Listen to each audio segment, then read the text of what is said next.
Pessoal, novamente, obrigada pela presença. Vamos começar agora a nossa segunda parte aqui do dia. Apresentando a professora Lívia, ela é doutora em análise do comportamento aplicada pela Universidade de São Paulo, mestre em psicologia experimental e análise do comportamento pela Pontifícia Universidade Católica de São Paulo, possui graduação em psicologia pela Pontifícia Universidade Católica de São Paulo e especialização em terapia analítica comportamental pela USP. Aprimoramento em terapia de casal e família pelo Centro Paradigma, Ciência do Comportamento, é sócia-diretora do Tatuteia, Espaço de Intervenção Comportamental, docente, supervisora e orientadora de pesquisa em curso de graduação em Psicologia e pós-graduação em Gestão do Comportamento nas Organizações, desde 2006, psicoterapeuta comportamental de adolescentes, adultos, casais e família há 18 anos, também é membro associada desde 2004 da Associação Brasileira de Psicologia e Medicina Comportamental, BPMC, com participações em congressos, palestras, mesas redondas, painéis, simpósios, e membro associado desde 2016 da Association for Behavior Analysis International, com participações em congresso. Puxa, sou eu. Bom, primeiro eu queria agradecer muitíssimo o convite, é uma honra para mim participar da primeira JAC aí, né, para a primeira jornada da análise do comportamento, especificamente em OBM. Eu acho que para quem já me conhece sabe o quanto que eu gosto dessa área, o quanto me dedico a essa área já, sei lá, quase 20 anos, não só trabalhando, mas como divulgando, né, participando aí de palestras, de cursos. Tenho a honra de compor aí o corpo docente do curso de especialização em OBM do Instituto Contínuo já há bastante tempo, e eu fico muito feliz de ter a oportunidade de compartilhar com vocês um pouco dessa minha experiência ao longo dos anos, e agora, especificamente, focado numa área que eu estou atuando aí já há alguns anos também, que é a área de intervenção em análise do comportamento aplicada para o transtorno do espectro do autismo. Há 4 anos eu sou sócia-diretora do Tatuteia, aqui em São Paulo, capital. E ao longo desses 4 anos eu tenho tido a oportunidade direta de utilizar, ou pelo menos de tentar, né, utilizar o meu conhecimento adquirido aí ao longo dos anos é, em OBM, né? Como gestora, eu sou diretora de gestão do Tatuteia, eu acho que não poderia ser diferente, né? Então, eu não sou a diretora clínica é a minha sócia, né, a Mariana Rezende, e eu tenho outro sócio também, que é o diretor administrativo financeiro, o Fernando, e eu toco aí essa parte de gestão, a parte dos processos, sou eu que cuido mais disso, né? Obviamente, eu também dou os meus pitacos na área clínica, acho que não tem como a gente escapar disso, né? O meu currículo aí fala, né, fala por si só. Mas então eu vou aqui compartilhar um pouco com vocês aquilo que eu tenho pensado, algumas referências que eu tenho utilizado para fazer a gestão, né, da clínica da qual eu sou sócia diretora, tá? Vocês estão vendo a minha tela? Sim? Sim, estamos sim, só não em modo de apresentação ainda. Ok, estou pondo agora, vamos ver. Ô, Lívia, uma Oh, pergunta. A sim. gente pode ir fazendo perguntas ao longo da sua apresentação ou você quer que deixe para o final? Não, pode fazendo ao longo, eu até prefiro, porque eu acho que sempre Perfeito. que surge aí alguma dúvida, eu gosto de tirar na hora, porque às vezes depois a pessoa, enfim, a pessoa perde a coragem, né? Então, Tá bom. sempre que tiver alguma Uhum. questão, vocês podem me interromper, tá? Bom, então, o título aí, né, da minha fala agora, que eu pretendo ser o mais breve possível, até para termos a oportunidade de conversarmos. Imagino que aqui muitos de vocês tenham aí experiência, estão aqui me ouvindo, porque não só né, tenham experiência em OBM, ou estão começando, né, nessa área, ou até mesmo na questão de clínicas mesmo, né, de focados aí para intervenção para essa população, né, então eu acho que a troca, ela é muito importante, é uma oportunidade de troca importante, tá? Então, o tema da minha fala hoje é contribuições da OBM para a gestão de clínicas de intervenção em aba para o transtorno espectro do autismo. Já me apresentaram. E por que que eu acho que isso é importante, né? Então, eu vou começar falando disso, justificando um pouco dessa minha fala, apresentando aqui para vocês um pouquinho especificamente do BSA, né, que é uma sigla em inglês, Behavioral System Analysis, que em português a gente tem traduzido como análise de sistemas comportamentais.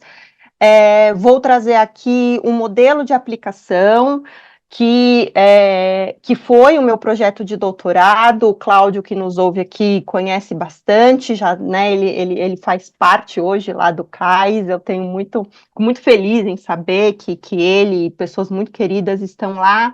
Mas eu vou apresentar, mas tentando fazer sempre um paralelo com aquilo que tem acontecido na prestação de serviço diretamente, né, numa clínica mesmo, né, porque eu vou contar para vocês, mas o CAIS é um centro de atendimento vinculado à Universidade de São Paulo, então, obviamente, que ele tem aí características que não são as mesmas características de uma clínica, né, particular, que cobra pelo serviço, enfim, obviamente tem diferenças, tá?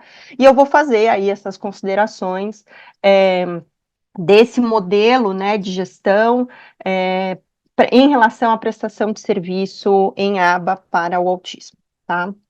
Bom, então, falando um pouco da justificativa, né, do porquê que eu acho que isso daqui é importante, é falar um pouquinho do cenário que a gente vive, né, quem trabalha com essa atividade, né, dessa prestação de serviço em aba para o TEA, primeiro que a gente tem aí esse número, né, que é o mais atual com o qual a gente tem trabalhado, que apesar de não ser um número brasileiro, né, mas é um número que embasa aí, que a gente tem usado aí como referência, que é um número, é a prevalência de autismo nos Estados Unidos até 2023, que é um a cada 36 crianças de idade de 8 anos, né? Então, esse é o número aí que o CDC traz para a gente numa periodicidade, e que mostra a cada 2 anos, né? Ele traz isso e mostra aí essa crescente, né?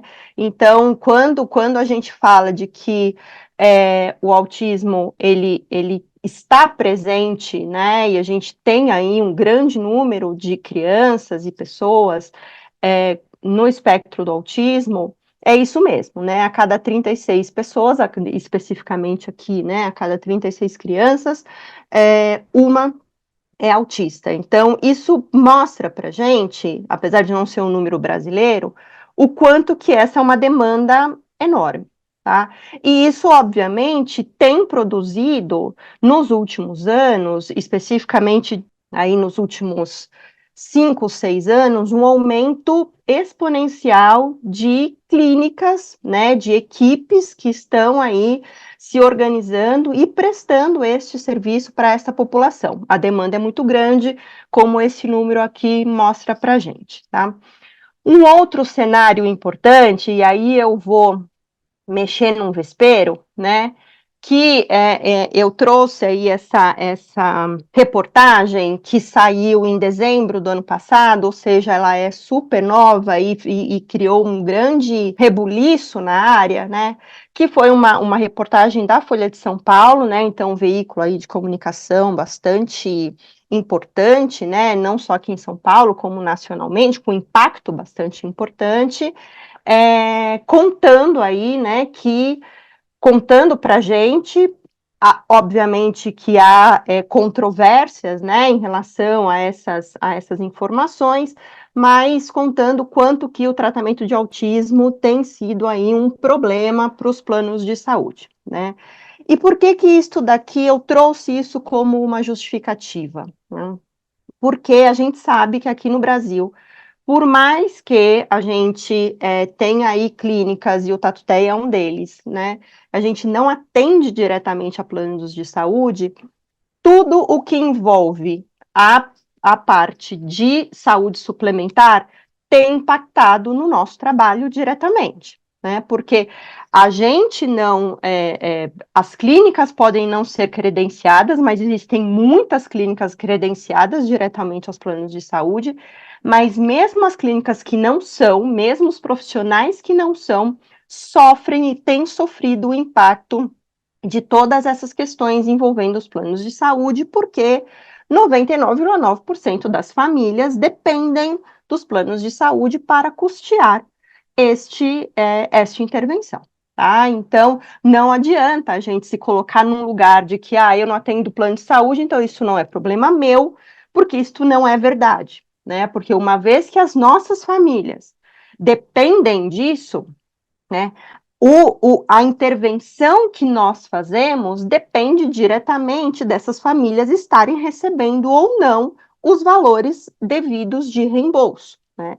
E quando a gente tem um cenário que tem sido cada vez mais difícil, isso impacta diretamente no nosso modo de funcionamento, tá? Enquanto uma organização, enquanto uma empresa que vive disso, tá? Então, isto é um elemento importante. Então, aqui alguns números que são trazidos nessa reportagem, né? Os principais motivos de reclamação que têm sido feitos em relação a isso, junto à ANS, são os prazos máximos para atendimento, questão do reembolso, né? Então, quem trabalha hoje em clínica sabe que o quanto que os planos de saúde têm dificultado absurdamente o acesso ao reembolso, solicitando relatórios que não fazem o menor sentido, muitas vezes, e que a gente precisa, sim, tentar identificar, decifrar o que eles estão pedindo, sendo que a gente sabe que, na verdade, eles não estão pedindo nada, eles só estão empurrando para frente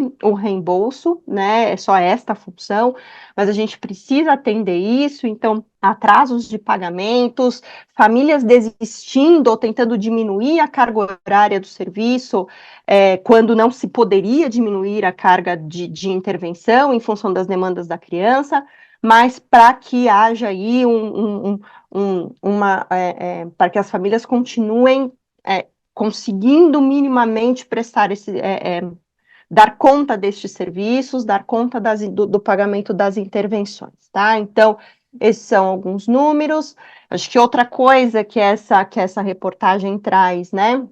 Que são variáveis externas impactando em premissas sólidas da análise do comportamento aplicada, que é a questão do tratamento individualizado, né? Então, aqui eu destaco uma parte dessa reportagem, quando eles dizem que hoje os planos de saúde indicam clínicas credenciadas, mas aí quando a criança começa o tratamento, a sessão que deveria ser de 1 hora dura 30 minutos, porque a demanda é muito grande. Tá?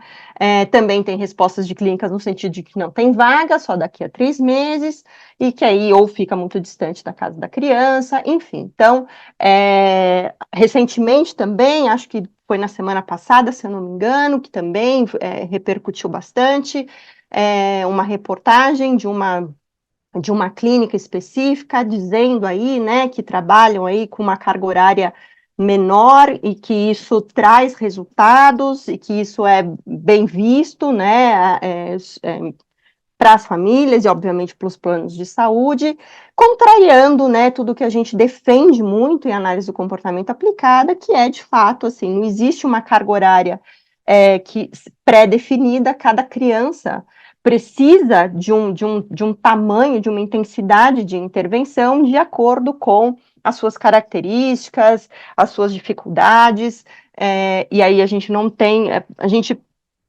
tornar isso pacotes, né, em função de demandas externas, é uma coisa que bate de frente diretamente com uma das premissas mais importantes da aba, né?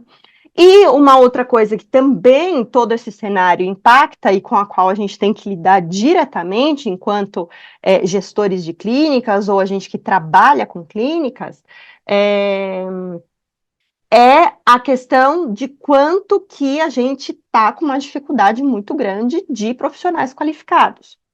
Então, existe muita gente querendo trabalhar, no entanto, nem todo mundo, eu diria que a minoria, tem de fato qualificação, e aí muitas vezes exigindo das equipes a formação desses profissionais, Então, as pessoas muitas vezes são contratadas e elas são formadas por estes centros, pelas clínicas, pelas equipes, porque elas não têm vindo com a qualificação e com aquilo que elas não têm chegado com o conhecimento que de fato é importante para a prestação desse serviço, E a falta de regulamentação nessa área, Então, é realmente uma grande bagunça, Cada clínica, em termos de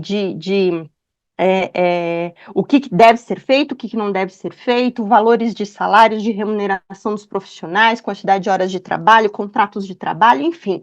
Não existe uma regulamentação, não existe, então cada qual faz da maneira como acha que é conveniente, como aquilo que é melhor, e isso torna, de fato, muito difícil toda essa gestão, tá?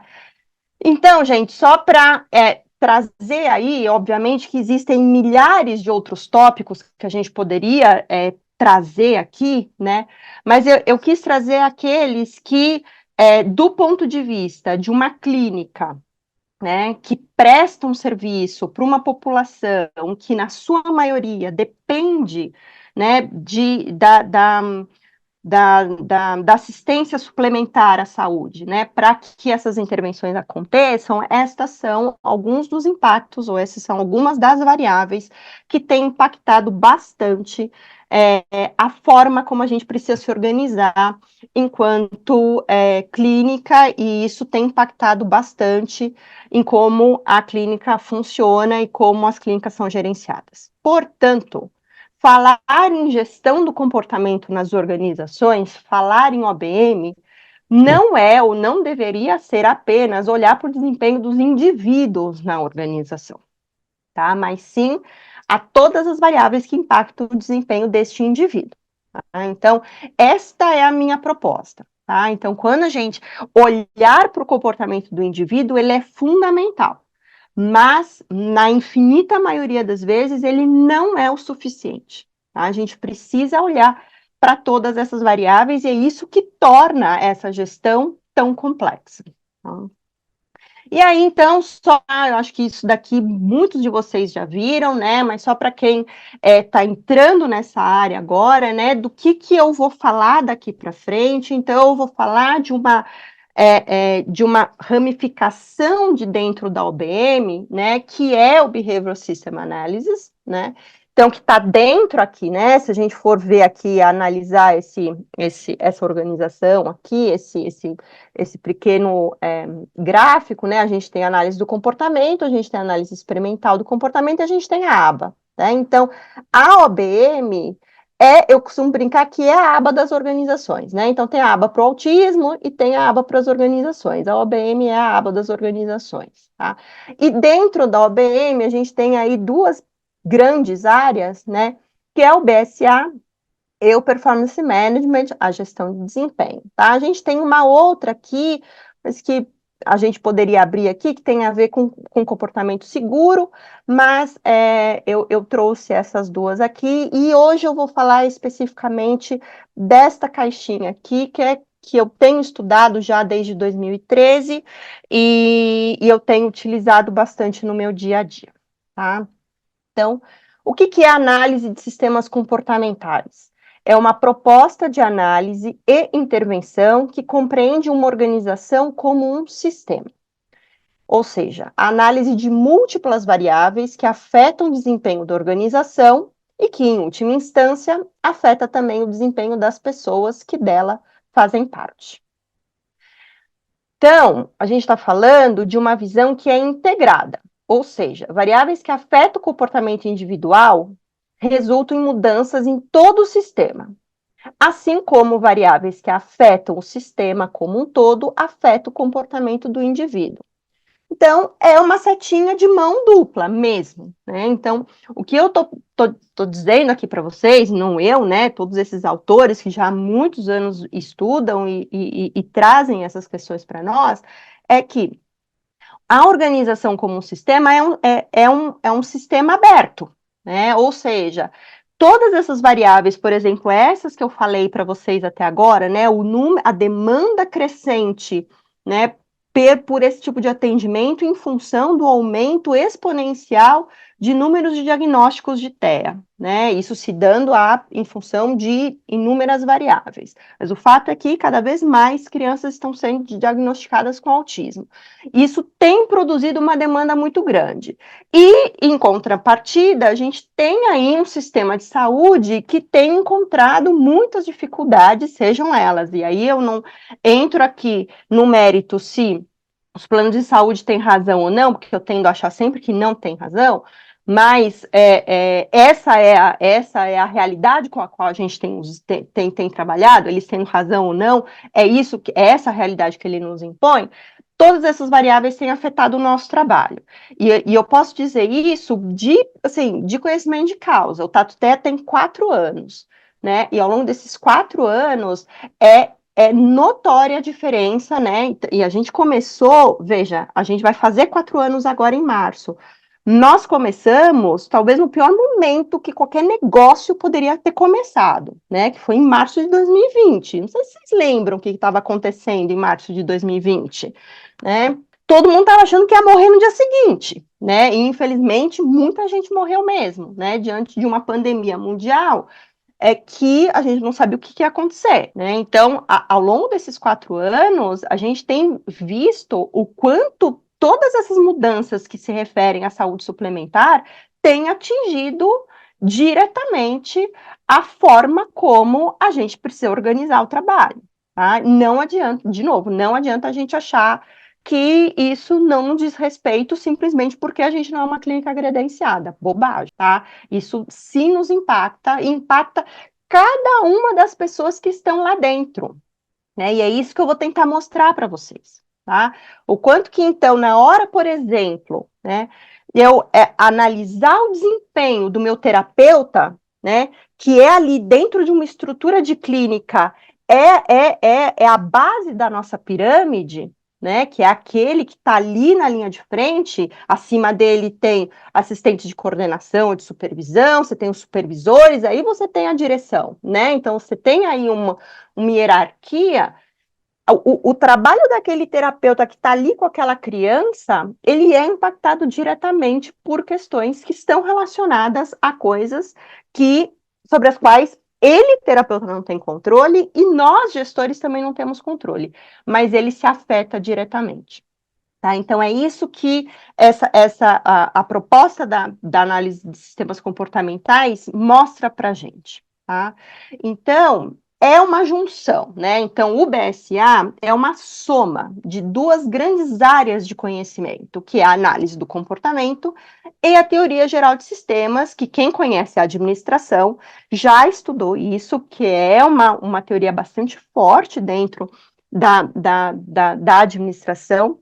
Então, a soma do conhecimento dessas 2 áreas traz aí para a gente, então, todo o conteúdo, tudo aquilo que a análise de sistemas comportamentais tem a oferecer para nós, tá?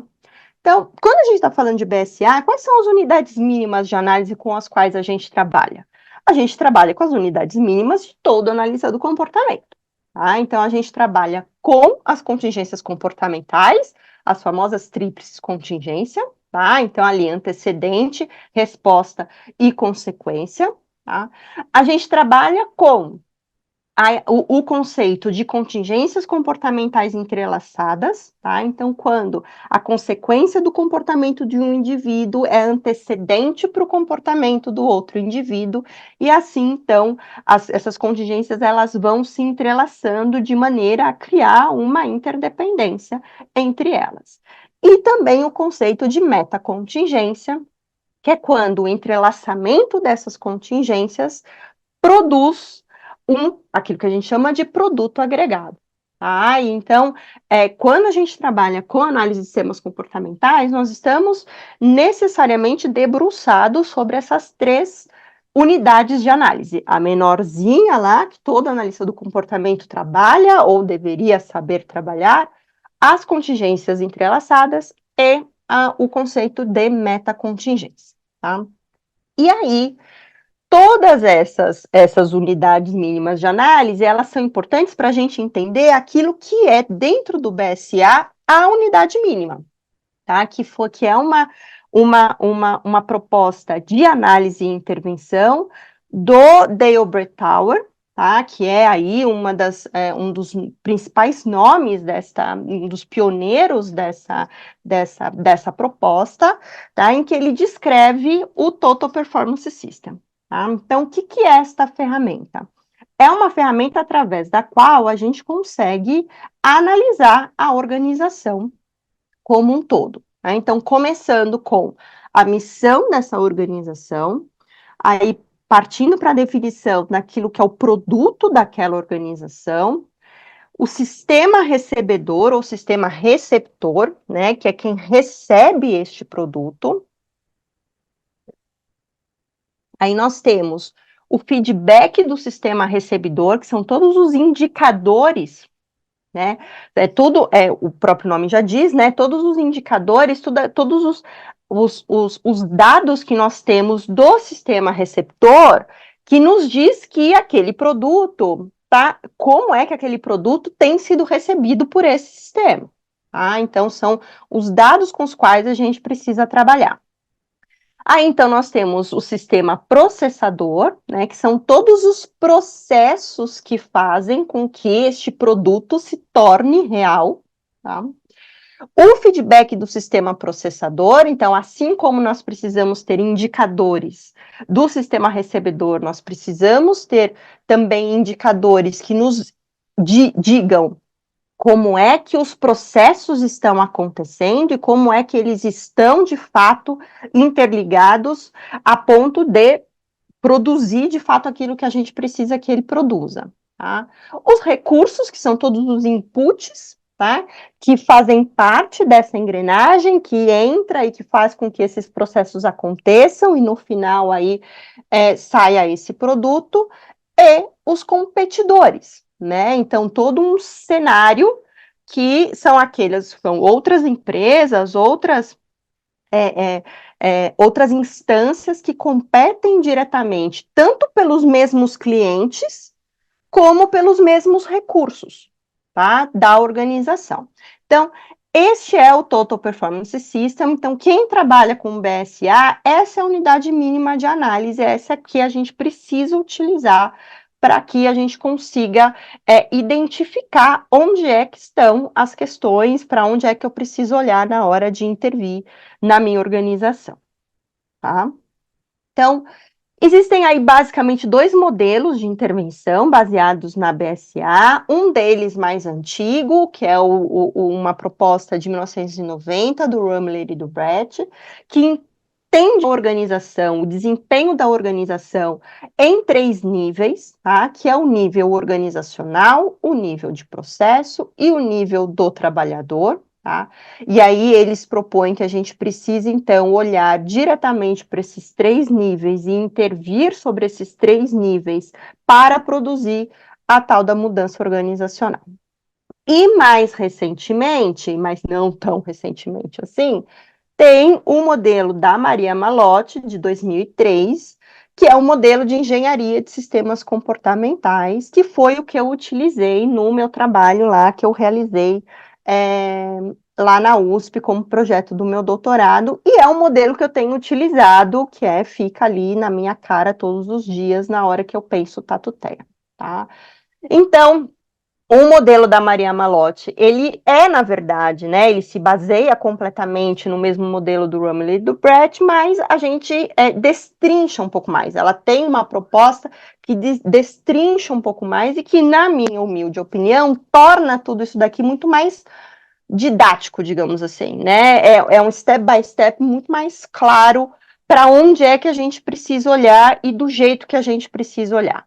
tá? Então, a gente começa aí, né, com a análise do macrosistema, né, que é o macrosistema é onde é que a minha organização, onde é que a minha empresa está inserida, né, ou seja, quais contingências maiores, macros, ela responde, tá?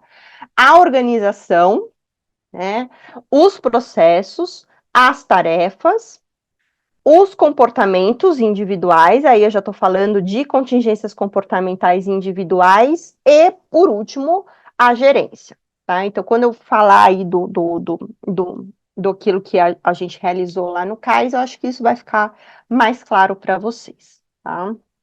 Bom, então, uma aplicação, né, desse modelo foi o trabalho que foi realizado, foi, na verdade, realizado desde 2013 até 2018, né, 2018 foi quando eu defendi o trabalho, e que, graças a todas as santas contingências, esse trabalho está sendo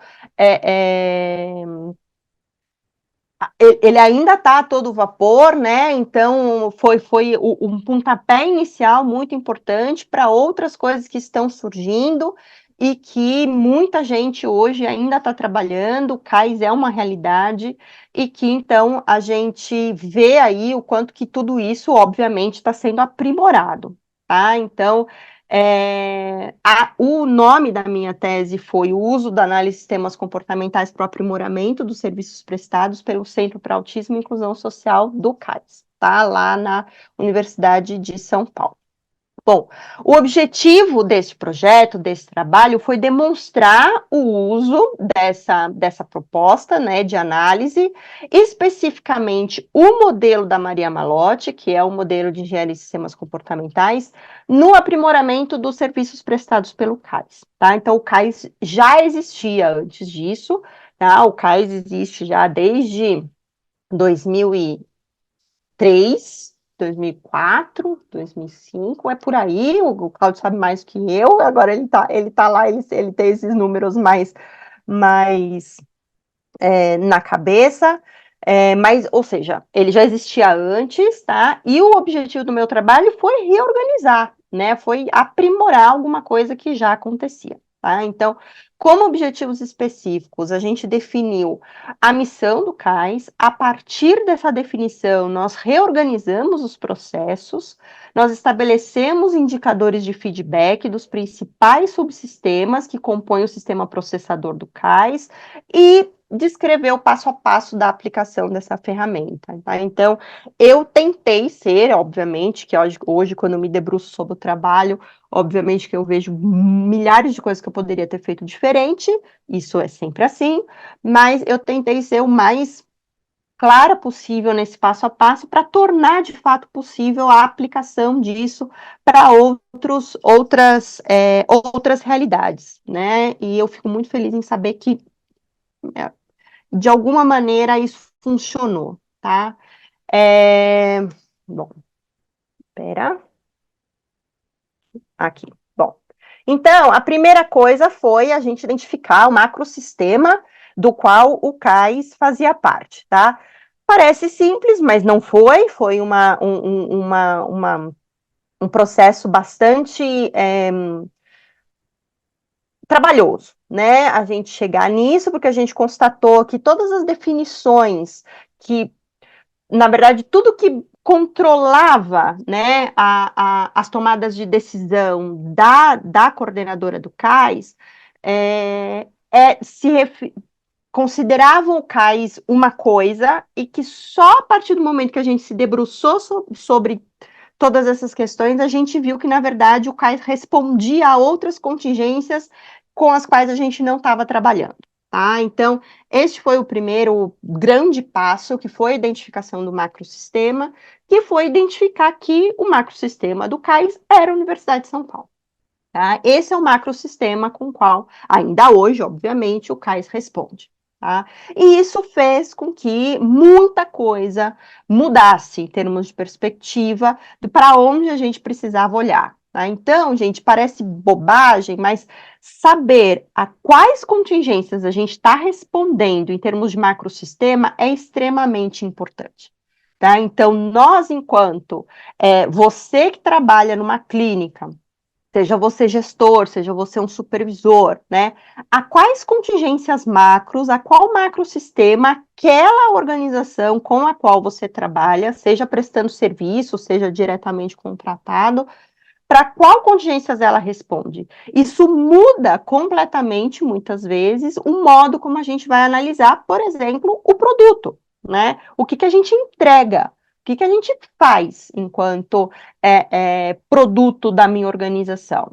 E também quem recebe esse produto e como é que esse produto é processado, ou seja, quais são todos os processos que depende, né, que existe uma dependência para que este produto aconteça, tá? Então, foi feita toda essa descrição, tá? Então, como eu estou destacando aqui, no caso do CAIS, a gente identificou que a Universidade de São Paulo era isso, era o macrosistema. O produto desse macrosistema são os alunos graduados, que afinal de contas é uma universidade, né? E especificamente o CAIS. Então, qual é o produto do CAIS ainda hoje? Né? São alunos com treinamento específico em atendimento em aba para o TEA.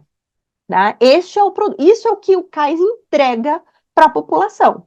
Tá? São alunos com treinamento especial. Tá? E aí, então, você tem aí quem recebe isso, né, que são as clínicas especializadas, a população com necessidades de profissionais especializados.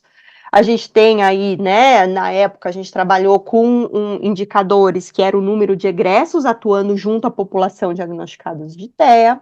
Né? O sistema processador era a disciplina que o CAIS era, né? Então, o CAIS era uma disciplina dentro do curso de graduação, como um projeto de extensão, tá? A gente tinha aí alguns indicadores e a gente tinha os recursos, que eram os alunos de graduação e alunos egressos do curso de especialização, que naquela época ainda existia, se eu não me engano, hoje não existe mais. Tá? Então nós definimos a missão do CAIS, tá? Não vou perder tempo aqui, mas só para vocês saberem que existe isso, que foi e que é é isso, a missão, ela não é, ou não deveria ser uma frase bonita de impacto, né? Ela é alguma coisa que, de fato, precisa controlar o comportamento das pessoas que fazem parte da organização. Então, se você trabalha numa clínica, se você trabalha numa equipe que não tem isso descrito, né, não é uma questão só de, é bobagem. Não, não é bobagem, tá? A gente precisa, muitas vezes, no meio do caminho, a gente se perde. Tá? Parece aquela ideia de que a gente é atingido por uma onda aqui, por outra onda lá, é um tsunami toda semana, e se a gente não para e fala assim, bom, para que a gente está aqui, qual que é a nossa missão, a gente se perde, tá? A gente cria um fenômeno que a Maria Malotti chamou de miopia organizacional, que a gente fica respondendo a demandas muito imediatas, tentando apagar incêndios, e a gente perde de vista aquilo que é, de fato, a nossa missão, tá? Então, aí, feito isso, a gente foi olhar, então, para a descrição da organização, que, no caso, o CAIS, tá? Então, o que nós tínhamos, então, como produto, né? Alunos com treinamento específico em atendimento em autismo, sob a perspectiva da aba. Nós tínhamos aí o sistema receptor, uma população com necessidades de profissionais especialistas, clínicas especializadas em atendimento ao autismo, em análise do comportamento, tá? Nós tínhamos indicadores muito frágeis, assim, em relação ao sistema receptor. Nós só tínhamos relatos de alunos sobre os conhecimentos adquiridos ao encerrarem as atividades do CAIS, dizendo assim, olha, aprendi muito, obrigada. Era isso que nós tínhamos, tá? Ou seja, uma coisa muito frágil, tá? Quanto ao sistema receptor, nós tínhamos as aulas ministradas antes das supervisões para os alunos que participavam dessa disciplina, as supervisões propriamente dita e os atendimentos. E o que nós tínhamos em termos de indicadores desses sistemas processadores, desses processos? Nada. Tá? Então, não tinha nada que mostrasse para a gente que aquilo que a gente estava fazendo estava surtindo algum efeito. Tá? A gente não tinha nenhuma medida de resultado em relação a nenhum dos processos. Tá? Então, a gente foi precisar olhar para isso. Tá? Então, o que nós fizemos, então, em termos de, quando a gente foi olhar para os processos? Bora descrever, né? Os processos que compunham cada um do sistema processador e as respectivas tarefas, né? E isso, então, a gente, obviamente que eu não vou ficar aqui me atendo aos detalhes, mas eu só queria mostrar para vocês o raciocínio, tá? Então, eu saio da identificação desse macrosistema, onde eu chego na missão, eu vou olhar para a minha organização, saber o que ela produz como coisa principal, quem é que recebe, quais são os processos envolvidos nele e quais são os indicadores que eu tenho. E aí, eu preciso aí chegar no o que cada uma das minhas áreas fazem, né? Então, por exemplo, numa clínica de atendimento, uma clínica de aba para atendimento a crianças autistas, o que eu tenho, né? Eu tenho a equipe de terapeuta, eu tenho toda uma equipe clínica. Essa equipe clínica ela é composta por substratos, né? Digamos assim, eu tenho os terapeutas, eu tenho assistentes, eu tenho supervisores. Cada qual tem as suas funções. Cada qual tem um processo, né? Então, existe ali, desde a entrada desse cliente, como é que esse cliente chega até nós, como é que ele recebe as informações iniciais, quem é que recebe esse cliente a primeira vez, o que eu faço depois, para onde ele vai, quem é que faz. Então, eu preciso ter tudo isso muito bem descrito, tá? E, gente, é fácil de fazer? Não, não é fácil de fazer, mas precisa fazer? Precisa, tá? E o que eu costumo dizer lá para minha equipe, agora, em janeiro, eu entreguei para a minha equipe a descrição de funções e tarefas dos terapeutas, né? Então, a gente começou com supervisores na equipe clínica, nós começamos com supervisores, fomos para os assistentes de supervisão e agora acabamos de entregar esse documento com a descrição das funções e tarefas dos terapeutas. Mas foi um processo que saiu da minha cabeça? Fui eu lá que sentei um dia e fui lá escrever? Não, obviamente que não, né? Foi uma coisa que foi construída junto com a equipe. Eu falo eu, mas eu enquanto diretora, mas obviamente eu tenho uma equipe me ajudando a fazer isso, né? A gente pediu a descrição, a gente foi olhar para o que eles estavam fazendo, a sequência que eles estavam fazendo, né? Como é que as coisas, como é que cada uma das tarefas se interligam, né? E aí, quando isso, aí a gente foi ver, né? O que fazia sentido, o que não fazia sentido, o que, por exemplo, os terapeutas estavam fazendo que não são coisas que eles deveriam fazer e vice-versa. Então, o resultado final demanda de um trabalho de vai e vem de informação muito grande e que a equipe precisa participar. E na hora que eu entreguei isso para os terapeutas, eu falei para eles, ó, isso não pode ser, né, uma folha no meio de milhares de folhas que vocês utilizam todos os dias. Isso precisa controlar o comportamento de vocês.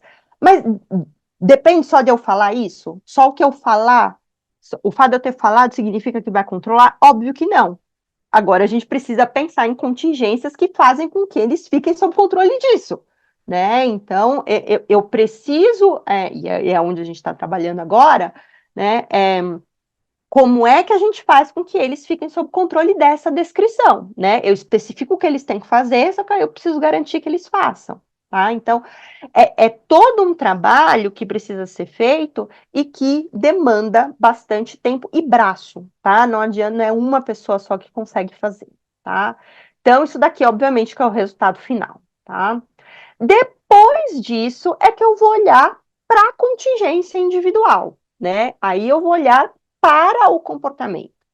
No caso do CAIS, né, a ferramenta da gestão de desempenho, da performance management que nós escolhemos para intervir sobre o comportamento dos terapeutas, né, do CAIS, dos alunos, foi o feedback, tá?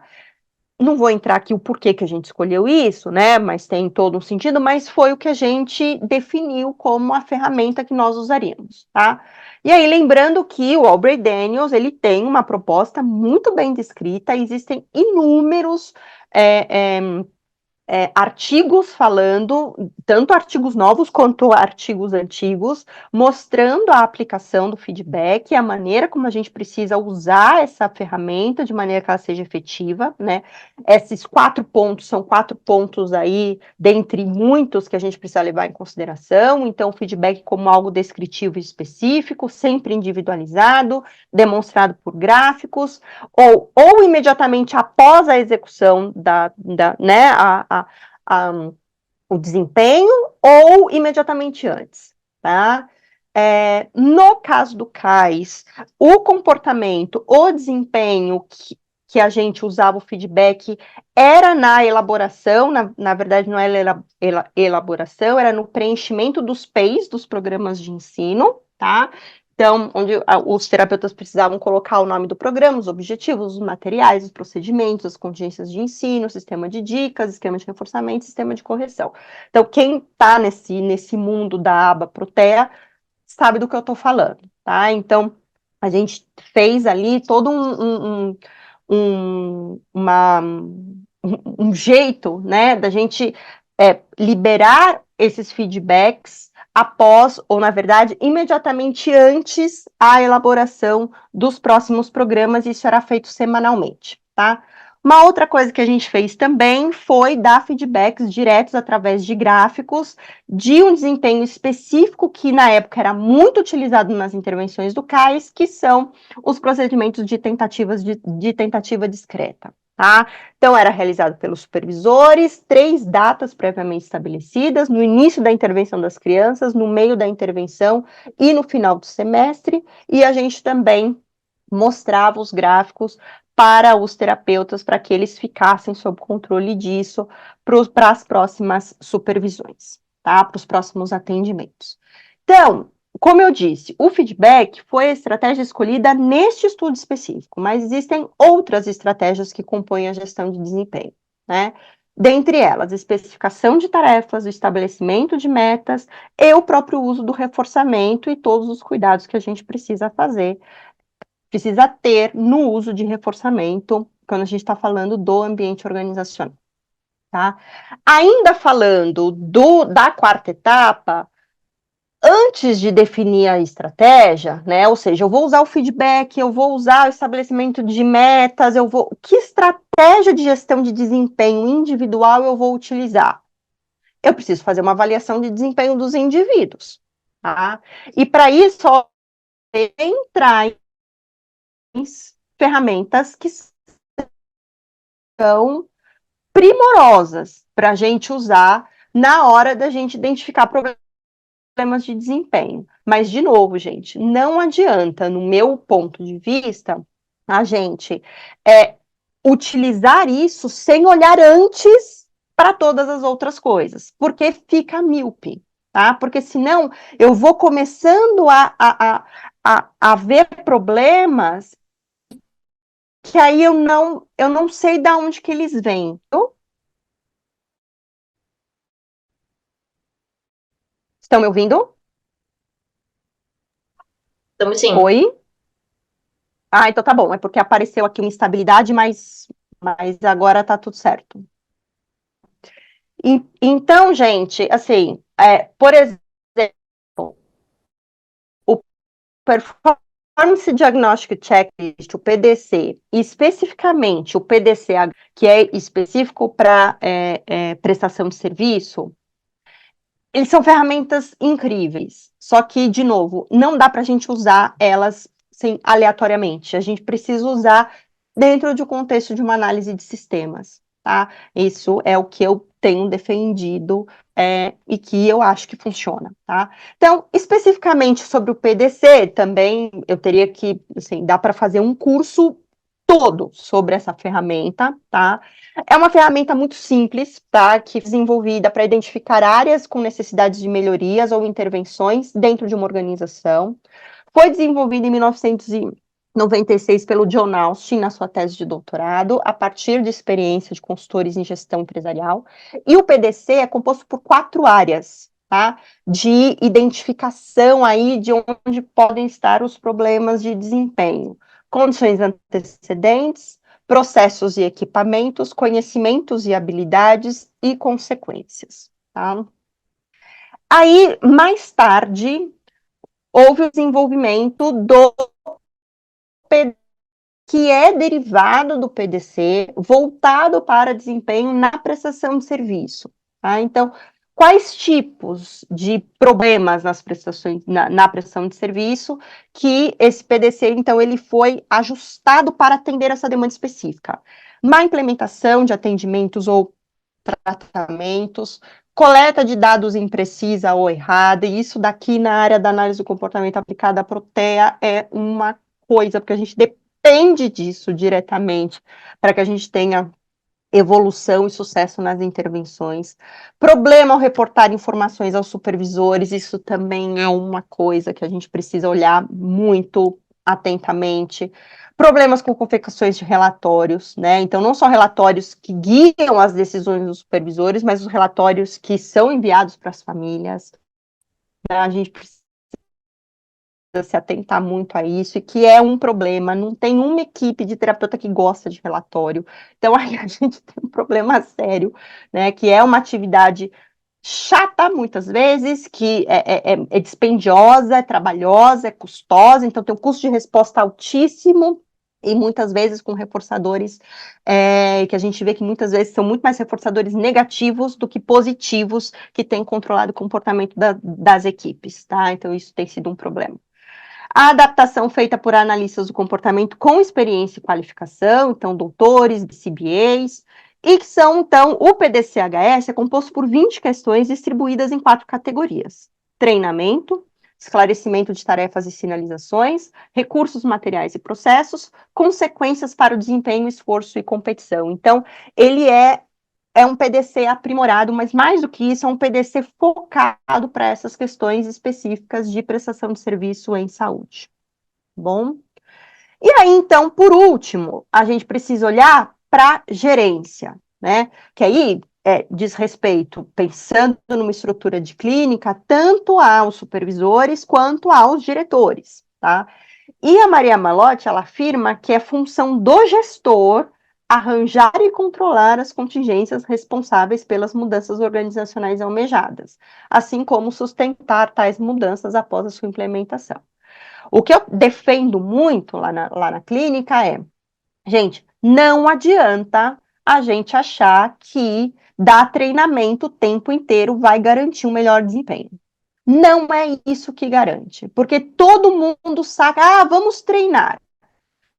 O terapeuta não sabe brincar, vamos treinar a habilidade de brincar. O terapeuta não sabe fazer relatório, vamos treinar a habilidade de fazer relatório.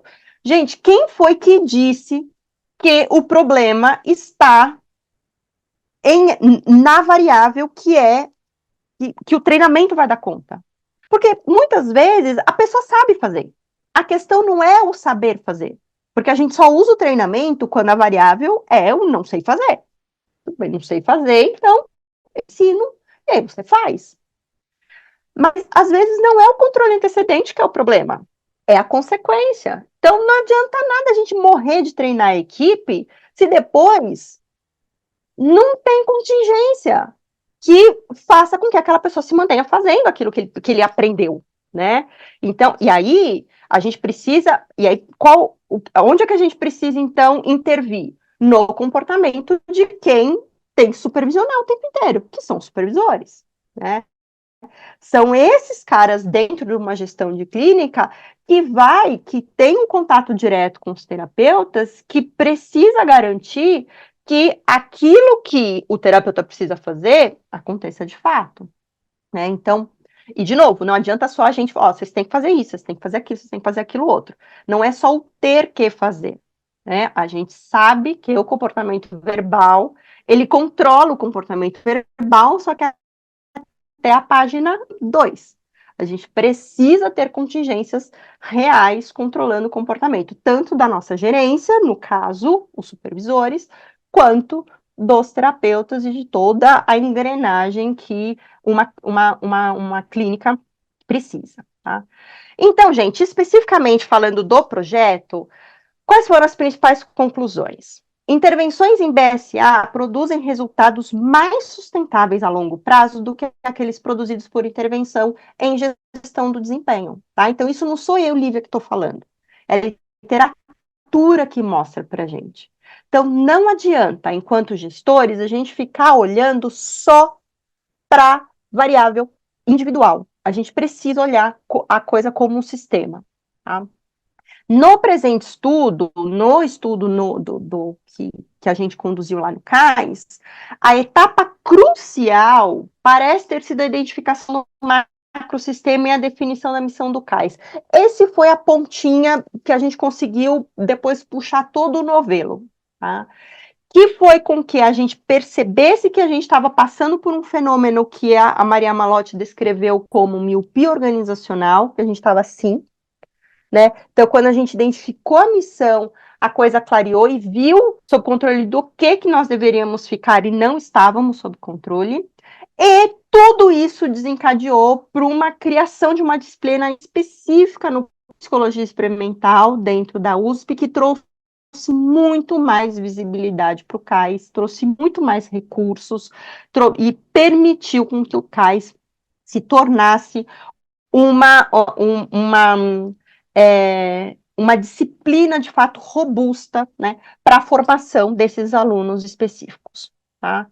Na prestação de serviço, especificamente com a necessidade do gestor se atentar a todas as variáveis que impactam o desempenho dos indivíduos, incluindo as variáveis externas, que foi como eu comecei a minha fala, tá? O BSA se apresenta como modelo de análise e intervenção que consegue abranger todas as variáveis e produzir resultados sustentáveis. É fácil? Não é fácil, mas a gente tem a ferramenta. O que a gente precisa é se debruçar sobre essa ferramenta e sobre a nossa realidade e ir tentando utilizar, tá? As ferramentas da PM, da gestão de desempenho, precisam ser utilizadas dentro da análise proposta pelo BSA, para que as contingências individuais sejam arranjadas e ou modificadas, tá? Então, a minha defesa é: não utilizem só as ferramentas da performance management destacados das ferramentas de análise de sistemas comportamentais. A chance de sucesso vai ser menor, ou o sucesso ele tem menos tempo de duração, tá? Quando é utilizado junto com o BSA, os resultados são mais sustentáveis, tá? Como premissa da aba, não existe receita de bolo, tá, gente? Então, me desculpem se eu frustrei alguém aqui, né, não trazendo um checklist do que precisa fazer, passo 1, passo 2, passo 3, passo 4, porque isso não é possível. Porque mesmo havendo muitas clínicas, cada uma tem a sua missão e cada uma vai ter o seu produto, cada uma vai ter o seu sistema receptor, obviamente que muito tem pelos mesmos recursos, mas os seus funcionamentos são diferentes. Então, não existe uma receita de bolo, tá? Como eu disse, cada clínica tem sua missão, que impacta diretamente na definição de todos os outros elementos do TPS, tá? No entanto, as ferramentas da OBM, tanto o BSA quanto o Performance Management, são fundamentais para o sucesso das clínicas. Então, gente, você sendo um gestor, você sendo alguém que trabalhe numa clínica e que tenha ali minimamente uma função de gerir, em que a sua área de gestão seja pequena, ter conhecimento daquilo que a OBM tem a oferecer é fundamental para o seu sucesso, tá? Então, gente, é isso que eu tinha para trazer aqui para vocês. Esse é o meu contato. Se quiserem entrar em contato comigo diretamente, vai ser um prazer. E se tiverem perguntas, também vai ser um prazer respondê-las. Bom, primeiramente gostaríamos de agradecer, né, Lívia, sua fala. E fica aberto aí, pessoal, fazer perguntas. Estão comentando aqui no chat. O Nathaniel falou que gostaria de agradecer por participar da JAC. Estou chateado só com as observações e colocações feitas. Ai, gente, a gente sai grog mesmo daqui, viu? A gente sai mesmo. Ai, a Glauce tá aqui ouvindo, gente. Olha, Sim. o seu trabalho, Glauce, olha, obrigada. Obrigada, você não sabe quanto que ajuda. O seu trabalho é minha, assim, não é só o meu livro de cabeceira, porque quando eu vou dormir eu quero ler outras coisas, entendeu? Mas ele tá lá na minha área de trabalho. Tá? É assim, obrigada. Eu só tenho a agradecer, Gente, eu assim, fico porque até é um emocionada, porque com trabalho nomes tão excelente. assim importantes, né? Meu Deus do céu, né? Que bom saber disso, né? Não, olha, obrigada mesmo, viu, Glaucia? É claro que, né, a gente tá a gente faz parte de uma ciência, né? Então, você colocou ali mais uma pedrinha em cima, mas eu acho que tem alguns trabalhos que são muito, eles são viradinhas de chave, assim, né? Eu acho que o seu, ele é primoroso nisso, assim, ele traz é uma ferramenta muito importante. Ela é muito simples, né? Gente, conheça o trabalho da Glaucia, assim, porque o PDC ele é uma ferramenta simples, mas ela tem o poder de trazer, de tornar mais simples ainda, porque a descrição que ela faz e a forma como foi a validação que ela fez no trabalho para que a gente conseguisse usar aqui no Brasil, ó, é supimpa. Obrigada. Ah, imagina, obrigada a você. E você sabe que ouvindo, né, toda a sua é, experiência, né, e colocações, eu acho muito legal, porque eu trabalho, né, com consultoria já faz bastante tempo e com clínicas abas, menos tempo do que outras empresas, né, outros negócios, mas Uhum, acabou virando quase um nicho, eu falei, nem era, né, o meu ramo, assim, só de nicho, mas acabou, né, uma coisa uhum. puxando a outra, mas começou justamente porque eu tinha experiência em empresa, né? E que me ajudava, inclusive, a fazer as análises que o BSA fala que é para fazer, né? Então, a experiência, às vezes, de empresa traz, às vezes, não numa forma científica, mas quando vem o BSA e coloca, olha, isso aqui você tem que olhar, isso aqui você tem que olhar, eu fiquei até pensando, né? Depois eu até mandei uma mensagem para o Felipe, o quanto que eu acho que é complexo, e só que o quanto que é muito importante isso tudo, porque se a gente não olhar enquanto negócio também ali, cliente, talvez as empresas usem outros nomes, né, para falar, talvez Uhum, nomes mais uhum, simples, mais coloquiais, mas que quando você descreve, eu falo, gente, aqui é quando a gente, com a experiência, sabe que tem que avaliar lá os stakeholders, tem que olhar o cliente, tem que olhar a missão, então e que foi muito legal na apresentação da Aline ontem, que também trouxe isso. Então, eu acho muito legal que a gente está costurando muito, tá? Né? As palestras estão se complementando muito, né? Porque ela também trouxe isso de o quanto a gente precisa olhar todo o contexto. E não dá para individualizar o tempo inteiro, né? Como as empresas tendem a exato, querer, né? A exato. trazer nesse formato. Então, eu acho que traz também, acho que essa noção de negócio que muitas vezes a gente não tem na psicologia, né? Então, É, a noção de ver o ambiente com variáveis que não são só psicológicas nesse sentido. Então, acho que exato. é um jeito de olhar também que é prático, né? Quando a gente fala do BSA, para mim, acho que fica uma coisa assim, é uma forma prática do que a Aline, inclusive, trouxe ontem, de falar, gente, tem que olhar para esse contexto. Tá, mas por onde começo? Que contexto é esse? Eu acho que é um tipo de ferramenta que complementa muito para você não fazer um trabalho alienado, um trabalho só, né, com base, às vezes, num discurso de um gestor que não sabe sobre gestão de desempenho e performance, tanto é que ele está É isso. contratando alguém com esse conhecimento, né? Então, eu achei muito legal, assim, acho que as coisas se complementam demais, assim, todos esses conhecimentos são muito bons, assim. Não deixa de ser desafiador, né? Eu acho que eu sempre falo, né, que uma coisa é a gente falar sobre, outra coisa é a gente fazer, né? E eu tenho visto, sentido isso na pele, assim, 24 horas por dia, 7 dias por semana, desde que eu tenho Tatuteia, assim, porque é isso, quando eu descrevo que parece a gente tá no meio de um maremoto, assim, sabe? Não tem um dia que a gente não é engolido por uma onda diferente, né? E que é isso, que não diz respeito necessariamente a questões clínicas. E que eu digo mais, a minoria das questões são clínicas, sabe? E impacta diretamente nas questões clínicas, né? E aí, então, é, na teoria simples, né? Eu acho que quando eu falo aqui, fico 50 minutos, 1 hora falando, parece que é tudo muito simples, tudo um passe de mágica, tudo. Gente, não é, tá? Não é, não é. Tá? É bastante difícil. E aí também a gente esbarra numa outra questão que o Felipe trouxe aqui no chat, né? E como é que eu vejo essa questão, né? Do como é que nós analistas do comportamento, a gente tem uma dificuldade enorme de sair dos nossos muros. E, Felipe, a questão é que eu não tenho, assim, como é que eu vejo essa questão? É porque eu acho que a análise do comportamento não saiu do muro. Então, não é uma questão da OBM, você entende? Eu acho que talvez de tudo o que a análise do comportamento faz, o que obrigatoriamente a gente tem saído dos muros da análise do comportamento é a aba, né, é a aba para o autismo. Mas não porque a gente quer, mas porque a gente tem sido sugado por um aspirador gigante e que tem nos obrigado a sair deste lugar, sabe? Mas as outras áreas todas, inclusive a OBM, a gente tem muita dificuldade de sair, né? Tanto é que, sei lá, nessa Jaque mesmo, né? Eu não sei quantos inscritos tem, mas quantos são só gestores? Sim, que nunca ouviram falar em análise do comportamento, que estão tentando se. A minoria, se tiver, né?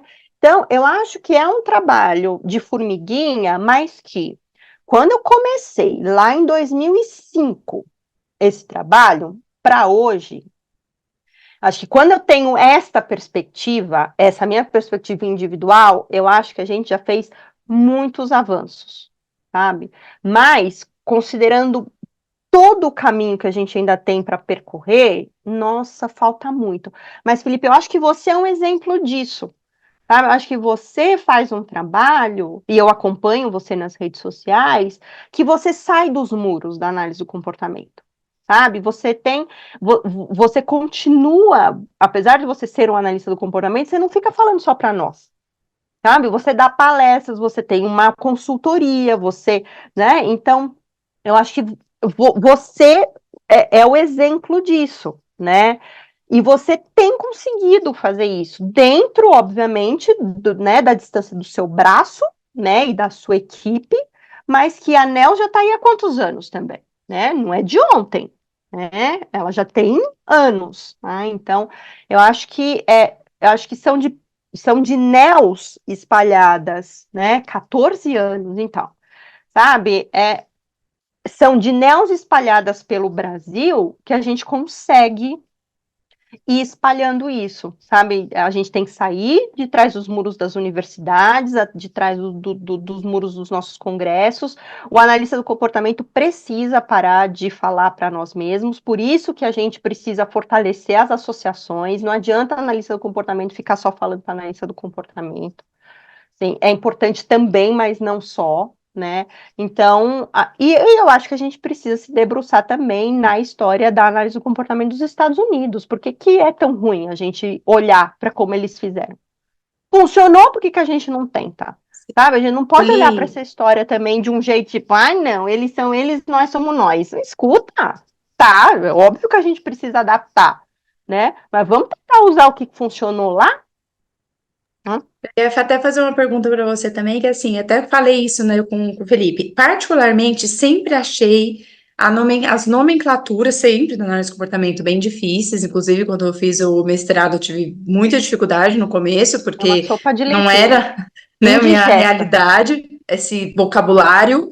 Não é o juridiquês, é o behaviorês, né? Mas eu acho ainda o BSA, né? Quando, mesmo você explicando com bastante, né, fluidez e tal, em relação aos termos que, né, que foram ali colocados, eu acho particularmente difíceis os termos, sabe? Quando você olha e fala, mas o que quer dizer isso aqui? E eu sou uma pessoa que estou na área, trabalho com isso há tempos, então eu fico pensando o quanto que os estudantes também não podem achar difícil, e principalmente, que é algo que eu venho falando bastante com o Felipe, e acho ele uma referência em relação ao vocabulário, para o mercado, não vende. Se você ir falar com uma clínica, seja a clínica que é o psicólogo, que é analista do comportamento, seja uma empresa qualquer. Com esse vocabulário, você deixa muito distante essa comunicação. A pessoa acha, e eu já escutei isso, tá? Que você é acadêmico, e quando eles falam que você é acadêmico, não é um elogio falar que você é Exato, acadêmico. exato, Então, é exato. falar que você não tem experiência profissional, que você não tem casca ali para realmente entender de negócio e tal, e que é muito importante, inclusive, para você construir um trabalho, né? Então, eu acho, eu queria até te perguntar se você acha difícil, porque eu olho e falo, gente, eu acho que tem uma dificuldade, porque eu acho o vocabulário muito difícil, do BSA mesmo, de todas as, né, todos os processinhos ali, eu falo, gente, será que isso quer dizer, então... E aí, quando você coloca o exemplo, para mim fica claro, por exemplo, isso aqui é Sim, cliente, beleza, é só sim, cliente e acabou. sim. Mas a nomenclatura eu acho difícil, e eu acho que o exemplo do Felipe é muito bom, ele, enquanto, né, pessoa que produz bastante conteúdo, que eu lembro que eu comecei a entrar em contato com o Felipe, quando a gente se conheceu, e ele escreveu um texto que era assim, o RH é o bobo da corte? E eu achei, Uhum. gente, olha essa olha como ele fez um texto falando que o RH era o bobo da corte, que não tem nada técnico. Geralmente os nossos textos são, né, com aquele Uhum, título uhum. bem que às vezes você lê e não entende nada, mas você sabe que aquilo deve ser importante. E aí ele já foi colocando aquela nomenclatura, sabe, aquela coisa, nossa. Eu falei, gente, porque quando você trabalha com RH, muitas vezes você se sente o bobo da corte real, porque as pessoas Sim, não valorizam, principalmente quando você sim. tá no formato de consultoria e tal, né? E aquilo falou muito ali comigo, de falar, gente, ele consegue trazer análise do comportamento para uma linguagem de negócio, uma linguagem fácil de ser compreendida, e isso atrai, isso faz com que a gente queira ler, e que as pessoas queiram comprar o serviço dele, por Você exemplo, né? Então, sabe, Glauci, é que só algo para a gente isso falar, é, comentar, sabe? Porque eu tinha muita linguagem técnica e eu lembro que meu noivo falava, eu não entendo o que você está querendo dizer, é, eu não estou é, entendendo, é, traduz. Aí é eu, isso. nossa, para Eu mim é tão sofro óbvio. todos os dias, porque um dos meus sócios é o meu marido, né? Que já, assim, eu conheci antes de ser psicóloga, né? Então, apesar dele fazer parte da minha história enquanto analista do comportamento, uma coisa é a gente, né, trabalhar com coisas diferentes, outra coisa é lá pelas tantas, depois de 20 e tantos anos juntos, a gente se tornar sócios num negócio, né? Nossa, em 2020, o que a gente brigou por causa disso, porque imagina, eu vindo de uma história de 15 anos de docência, né, falando uma linguagem extremamente rebuscada e ele pensando no negócio, né, e eu trazendo ali um monte de conceito acadêmico. Olha, eu não sei como é que a gente conseguiu, né, mas estamos aí, junto, né. Mas eu vou te dizer, Glauci, isso para mim sempre foi uma questão, e eu acho, eu vou falar e sair correndo, tá? Mas a gente tem uma comunidade de analistas do comportamento no Brasil que é extremamente punitiva. Extremamente punitiva. Sempre quando alguém tenta tirar o narizinho para fora e começar a tentar falar a linguagem, né, que o outro entende, assim, Judas ficou bem na fita perto do que acontece. Entende? Eu sou produto disso. Eu sou produto disso. Quando o meu pessoal de marketing, lá do Tatuteia, enche o meu saco, desculpa o termo, para que você precisa gravar mais stories, você precisa falar, mas você precisa falar, não sei o quê. Eu tenho náuseas. Porque eu tenho certeza absoluta que eu vou ligar essa porcaria aqui e vou fazer um videozinho para falar para o pai, para a mãe que eu quero convencer, né? Que olha, vem aqui para o Tatuteia, que é uma clínica legal, que a gente faz o negócio direito, sem falar behaviorês, eu já penso em todos os analistas do comportamento aqui, ó, atirando pedra. Né? Pode até ser que hoje essa contingência já não esteja mais em vigor, mas eu já vivenciei isso e já vi isso acontecendo em congressos, eu já vi brigas homéricas entre analistas do comportamento, atirando pedra uns nos outros, porque não, você não pode falar desse jeito. Porque, caçarola, eu tenho que falar do jeito que o outro entende. Eu tenho que, mais importante do que o jeito que o outro fala, é ele fazer o que tem que ser feito. Não interessa se ele dá o nome para aquilo de modelagem, não sei o quê. Ele tem que aprender a modelar, entendeu? O pai da minha criança lá, ele precisa aprender a usar modelagem. Agora, se ele vai usar o termo modelagem, por que que isso me interessa? Entende? Então, assim, é uma briga isso. Enquanto a gente a gente não se tornar uma comunidade mais gentil uns com os outros, sabe? E não achar que o outro tá lá falando só porque quer ganhar dinheiro às custas de não sei o quê. Quem é que não quer ganhar dinheiro? Fala pra mim. Sabe? Que hipocrisia chata é essa? Né? E deixa o outro usar. Tá falando alguma coisa errada? Tá falando bobagem? Não, só tá falando diferente. Para a comunidade que não é a sua comunidade. Entende? Eu E eu escutei no acho que o mestrado Felipe faz que eu isso. trabalhei. Eu acho que o Felipe faz isso. Sabe? Eu escutei no mestrado que eu trabalhava, que eu era a área, que eu trabalhava com a área que era prostituta da psicologia. Pois é, Ó, meme. sabe? Tipo, E ela a trabalha gente com vê ela. isso até hoje. Sabe? Alguém que vai lá e faz vídeos, não sei o quê. Gente, não tá falando nada de errado. Só que tá tentando sair dos muros. Qual é o problema?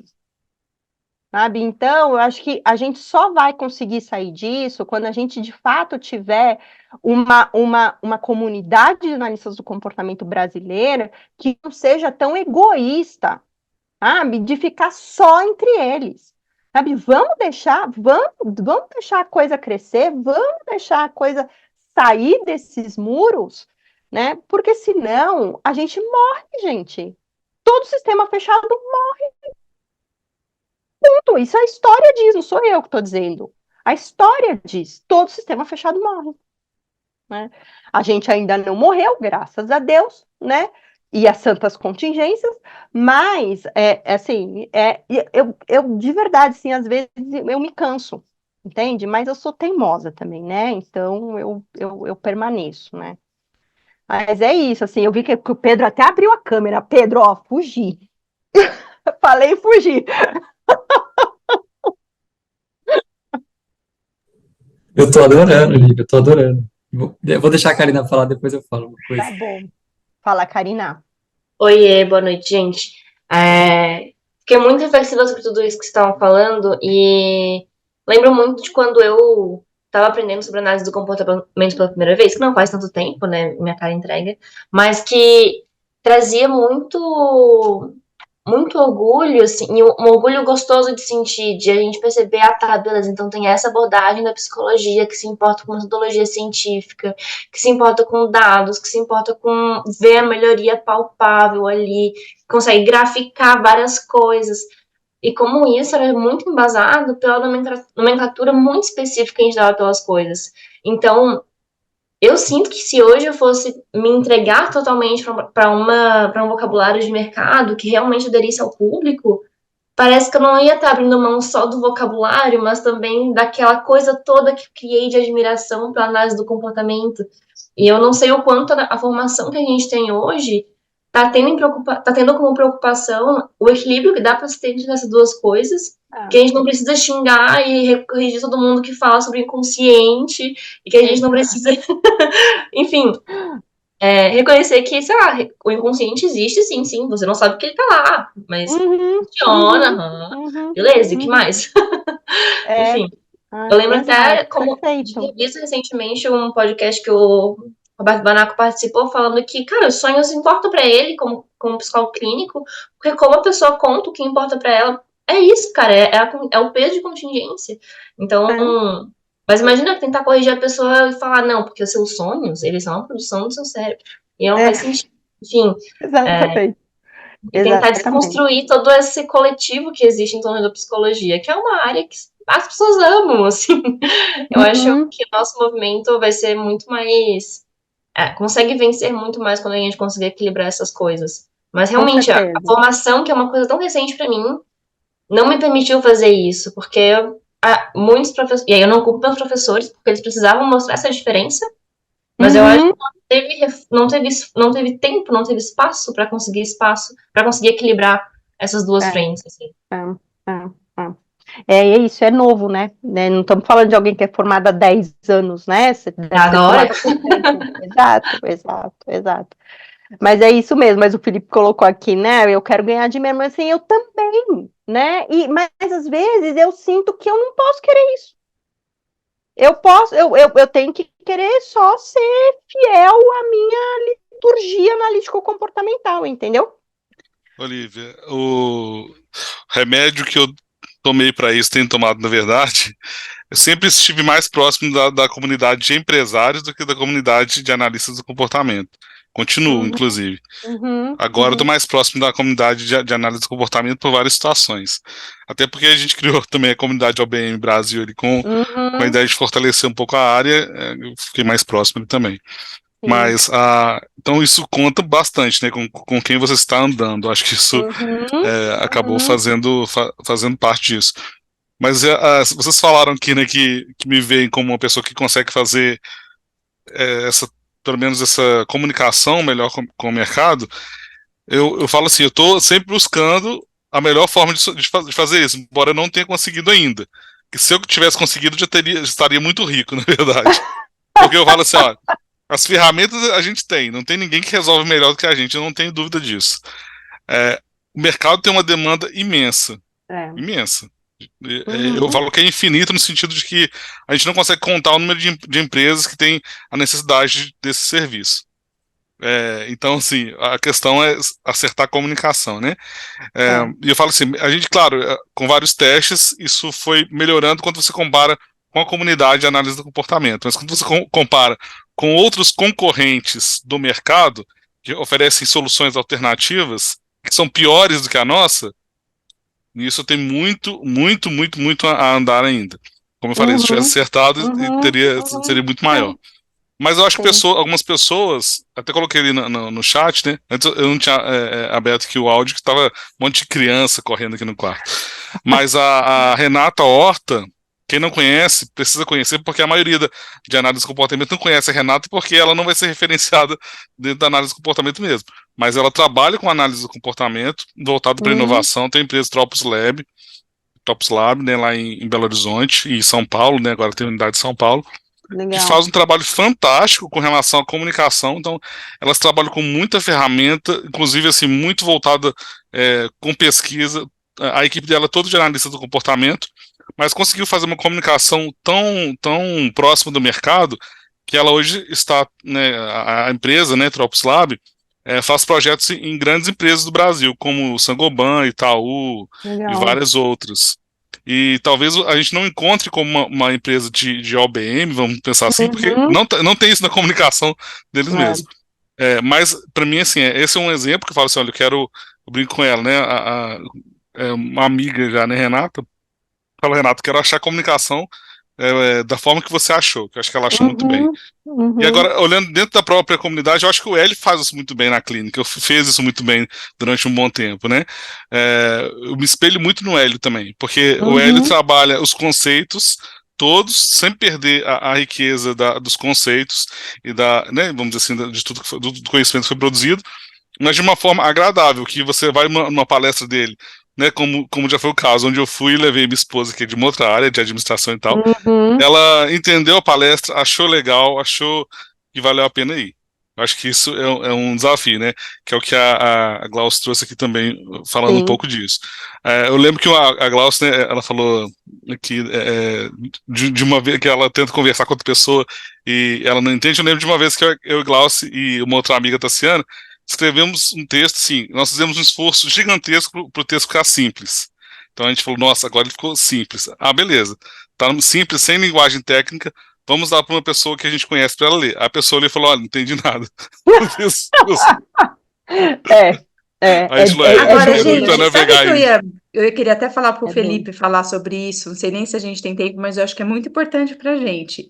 Eu não sei se vocês já ouviram falar, mas eu tenho muita raiva disso, inclusive. Se você procurar no mercado, eu tô falando mercado de trabalho, tá? Mesmo, tipo business, análise do comportamento, analista do comportamento, sabe o que vai aparecer, gente? A Sei. formação. a formação DISC. em DISC.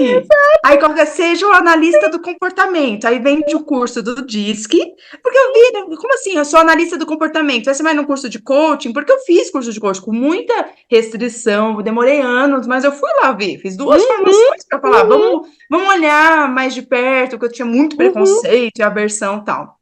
E aí, no curso, inclusive, tinha várias pessoas se intitulando analistas de comportamento, ou o próprio curso vendendo formação de analista de comportamento, uma formação de 2 horas. Aí eu, mas como você é um analista do comportamento? E na minha cabeça era análise do comportamento, porque eu já tinha feito mestrado quando eu fiz, né, o curso de coaching, então para mim era, né, Skinner. E aí eu falei, gente, eu disse que eu não tô acreditando. Então, pro mercado, analista do comportamento não é o que a gente faz. Analista do comportamento é o aplicador de DISC, e se a gente fala que não quer usar o DISC, porque eu falo que o Felipe não gosta, odeia, e a gente sabe que o mercado gosta muito, quer muito, e pressiona para aplicação, eles falam, não, porque vende, né, eles adoram teste, rótulo e essas coisas todas.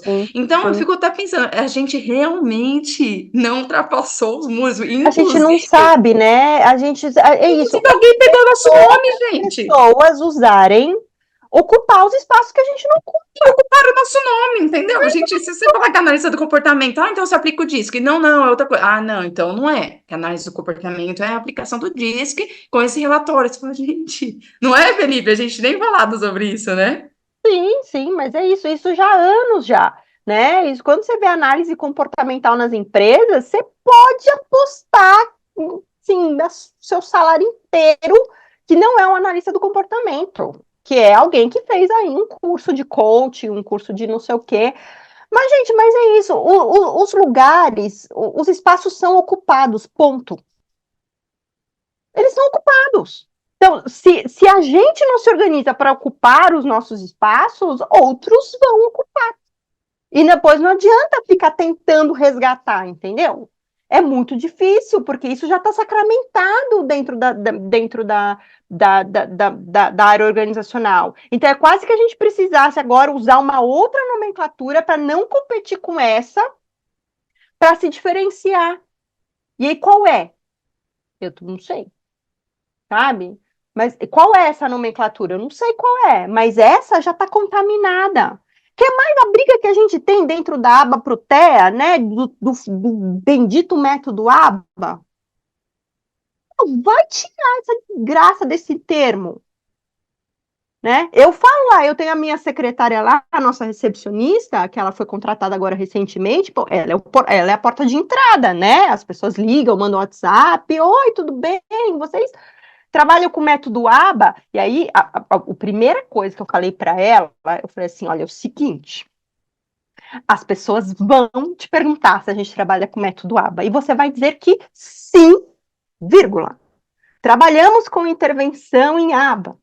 Mas você, em nenhuma hipótese, você vai utilizar a palavra método, combinado? Você vai ouvir, mas você não vai utilizar. Né? E aí eu expliquei para ela por quê. Né? Mas eu ainda vejo gente falando assim, não, mas não. Porque, gente, uma coisa é a gente usar uma linguagem não técnica, outra coisa é a gente usar a linguagem errada. São coisas diferentes. Né? Então, eu super defendo uma comunicação não técnica. Só que tem que ser correta. Né? Você não pode ficar vendendo uma coisa errada. Né? Então, mas, por que isso? Porque a gente fica mais preocupado lá em ficar lá passando a mão nos nossos analistas do comportamento de estimação do que se comunicar direito com quem precisa dos nossos serviços. Essa que é a grande, dificuldade. Que aula! Ai, gente, mas eu não sei como sair só do falar, sabe? Eu acho que é reconhecer o contexto, o ambiente que você está, né? Ninguém vai chegar no Congresso e falar amor bandido, né? Era esse termo que o Hélio tinha você falou do Hélio, eu estava escrevendo isso no chat aqui, Felipe, foi muito legal. Eu cheguei a escrever, eu falei, nem vou tocar nesse assunto. Mas o Hélio tinha os títulos desses, assim, que ele usava, depois ele continuava de outro jeito. né? É E num autoestima, congresso, ele vai autoconfiança e como que é esse texto Mas, dele? gente, mas o Hélio levou pedrada pra caramba, tá? Fecha não, É, aspas. sem mas tudo dúvida. bem. Você vai levar, sempre vai levar mesmo. Levou pedrada pra caramba. Eu acho que tem contexto para fazer isso, tem hora para fazer, né? Tem o livro que é direcionado para um público, tem o livro que é direcionado para outro. Acho que falta reconhecer um pouquinho isso, assim, talvez isso já ajude bastante. Mas uma coisa que eu queria te falar, que eu não queria deixar passar, que você falou assim, parece que é mágica, né? A gente pega ali o BSA, aplica e termina, tal, não sei o quê. E eu fiquei muito feliz que não parece que é mágica com essa palestra que você deu hoje, com essa fala sua, porque o outro ponto também é muito comum, que parece que é impossível. Eu Uhum. vou ter que pegar, começar do 0,0001 e fazer. Não vai dar. Parei, Uhum. né, não consegui sair da missão ali, não consegui definir, enfim. Então, eu acho que você fez um trabalho muito legal hoje, e tem bastante gente até inscrita nessa já, que não, a média é muito de gente que é análise do comportamento, mas tem bastante gente de outras áreas também, pelo que eu estou vendo do perfil. E eu acho que uma coisa que foi legal ver você falando foi isso, assim, ó, tem começo, meio e fim, e tem um monte de Uhum. buraco no caminho, que às vezes você vai pegar por aqui, às vezes você vai fazer por ali, mas eu escuto mais até, não é que parece mágica, eu escuto mais que parece impossível. Sim. E aí, ver você pegar um projeto desse tamanho, fazer ele funcionar, e continuar se referindo a ele como uma coisa que ainda está se atualizando, que ainda está crescendo, é Tá, e eu muito fico tão gostoso de feliz. ver. Eu sou É uma muito mãe gostoso. orgulhosa, assim, porque Deveria ser mesmo, né? tá dando frutos, eu fico muito feliz, assim, não só em termos de outros lugares no Brasil que utilizaram desse projeto para cuidar é, dos seus centros de atendimento em universidades, né? Eu lembro de uma se não me engano, na Federal do Maranhão, lá do Daniel, coordenado por ele. Esse é um exemplo, mas o próprio CAIS, assim, sabe?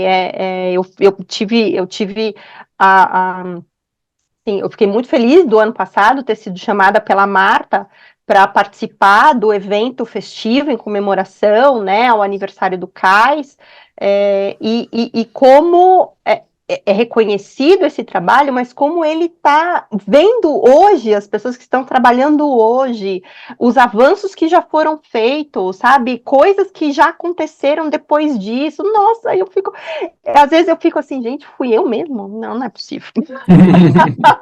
Não, aquela síndrome de vira-lata né, aquela síndrome de impostora que, que, que às vezes é difícil da gente sair, né, largar, mas as dificuldades são muitas mesmo, mas impossível não é.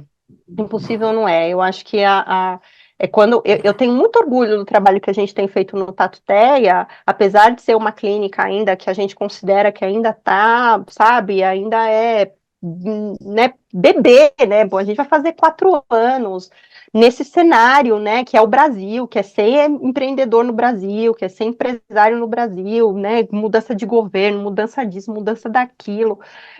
Poxa, a gente tem conseguido produzir coisas, e é interessante que a gente tenha afetado a comunidade de uma tal forma que a gente nem sabe muito bem o porquê que a gente afeta, sabe? A gente escuta algumas coisas, não tá até, vocês fazem isso, vocês fazem aquilo. Eu não sei nem como é que essa informação chega, sabe? Porque a gente não tem muito controle disso, né? Então, apesar de ser muito difícil, e que confesso que muitas vezes, assim, eu tenho vontade de, tipo, não quero mais brincar disso, eu quero vender coco na praia, tocar piano, né, que nem o Felipe falou, mas a gente olha para algumas conquistas e fala assim, puxa, não, isso aqui é legal, né? Eu acho que isso aqui a gente precisa continuar. E eu não tenho dúvidas de que o meu conhecimento em gestão que eu adquiri ao longo dos estudos e ao longo da minha experiência nas empresas tem ajudado muito, sabe? A gente conseguir e todo o know-how que o Fernando, meu marido, que é administrador de empresas, que não tem nada a ver com a análise do comportamento, sabe? Mas todo o know-how dele tem sido fundamental. Assim, essa troca tem sido fundamental, assim, porque a gente sai de fato dos muros da academia, sai dos muros só preocupações, né, que a gente tem quando a gente fica muito enfiado só né, com a cabeça dentro do ambiente acadêmico, né, que é maravilhoso, que eu adoro e que eu não consigo sair nunca, mas que é muito importante a gente sair disso também e ter essa troca. Gente, mas olha, eu por mim eu fico aqui, juro, até meia-noite, assim, eu falo mais que o homem da cobra, tá? Então, se vocês não falarem assim, então, gente, por hoje é só, pessoal, é sexta-feira, sextou, eu fico aqui. Eu posso falar uma última coisa antes da gente Claro que fechar? pode, Esse com evento está certeza. sendo um exemplo disso também. Vocês falaram que a comunidade é muito, muito punitiva, né? Que prega o que se destaca, leva a martelar. A minha experiência com essa comunidade é mais recente do que a de vocês, né?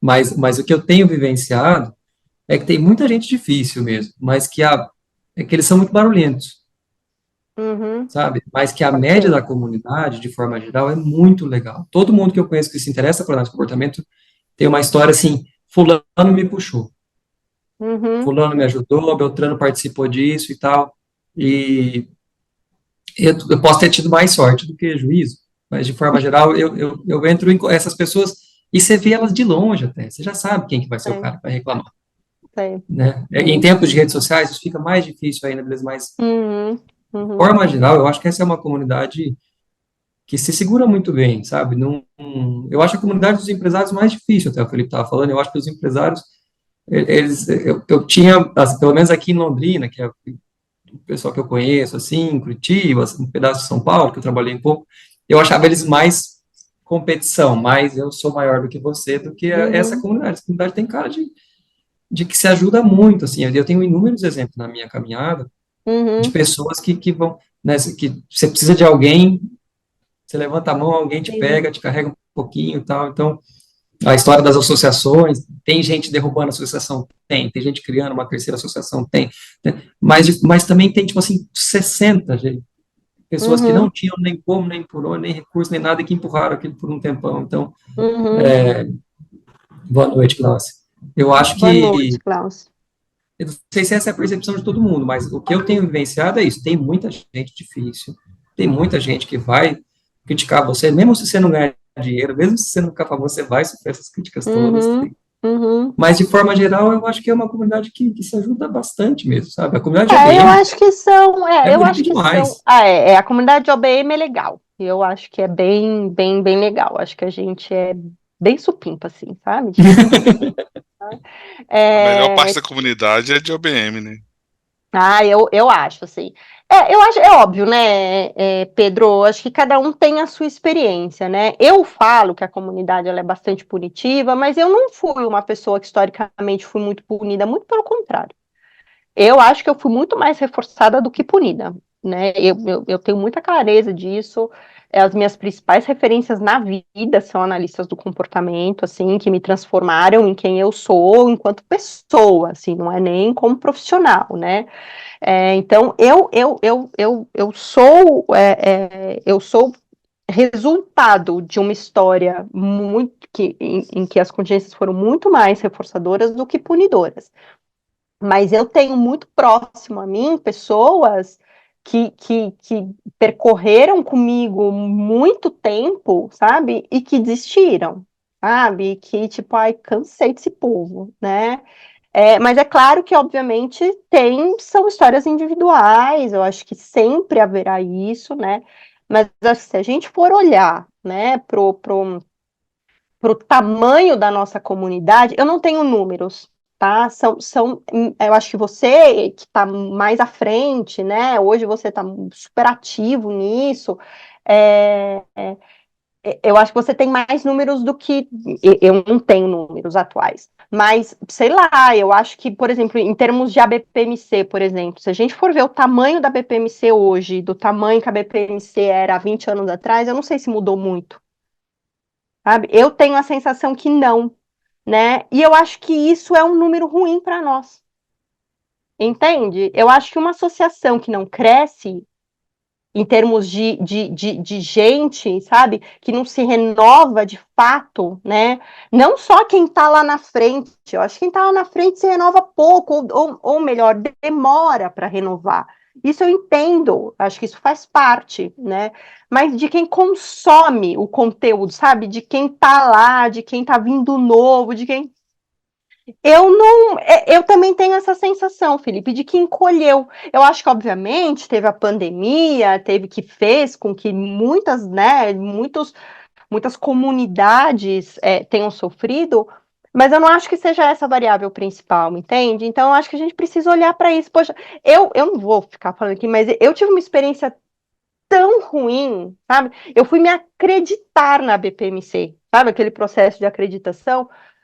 Gente, juro, assim, a minha vontade, o que eu chorei nesse processo, sabe? Eu falei assim, gente,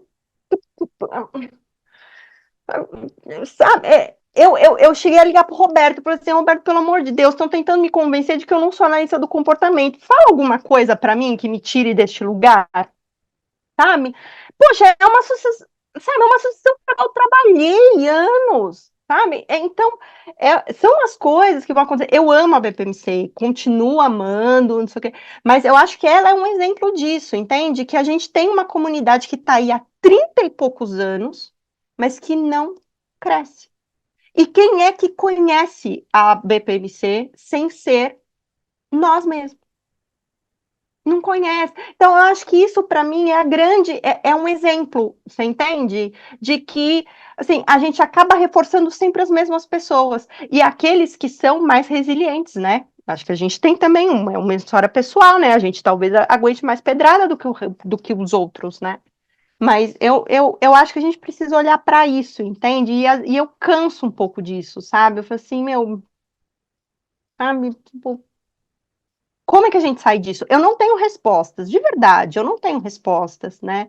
Mas eu temo bastante, sim, sobre o futuro da análise do comportamento quando eu vejo essas coisas. Mas ok, mas não adianta só falar, temos que fazer, né? Eu não temo pelo futuro da análise de comportamento por causa daquele aspirador que você descreveu, que é É, que vai manter isso vivo, mas com outras características, enfim. é, Essa análise de comportamento que a é. gente conhece, talvez sim.